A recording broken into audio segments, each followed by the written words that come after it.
Nostalgia.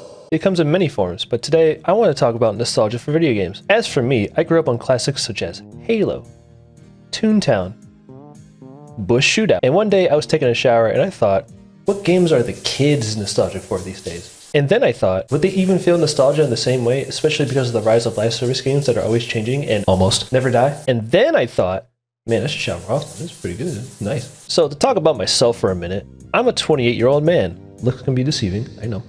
So I became aware of my own existence in the early 2000s. I grew up with the Nintendo 64, the original Xbox, the GameCube, the Xbox 360, and a little bit of PC gaming. I never owned a PlayStation. I'm sorry. I had no control. I had no choice in the matter. Okay, I was 5 years old. How was I going to get a PlayStation 2? So for most of the games I'm nostalgic for, if I had the resources, I could just get the original console and a copy of whatever game I wanted and start playing right away. Now, of course, there are some caveats. For example, if I wanted to play the online multiplayer portion for a lot of my favorite games, I'm kind of shit out of luck because most of the servers are either just gone or they might as well be. But assuming the servers were still up, they'd more or less be the same game that I played back then, as games back then didn't typically go through big drastic changes. At most, they would do some balance changes, bug fixes, map packs. Remember map packs? Or expansion packs if you played an MMO. Now, when it comes to multiplayer live service games these days, that's certainly not the case. Take Fortnite, for example. The Battle Royale portion released on September 26, 2017,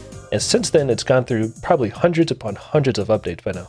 It's just not even close to being the same game as it used to be. And more importantly, it's still going to this day. In a couple of years, it'll hit its 10-year anniversary. I'm getting old. And clearly there are people that yearn for the good old days of Fortnite, hence why they recently made an OG mode. Though this concept of bringing back the way a game used to be isn't new, especially in the MMO space with RuneScape and World of Warcraft having their own sort of OG versions of the game. But to get back on track, what are the games that the younger generation are nostalgic for? Well, the youngest person I know is my sister, who's 10 years younger than me, and they said 2013 League of Legends, because that's when Jinx came out. And also Left 4 Dead. Now, fortunately, I don't know any minors, and I really don't want to. I don't want to know you.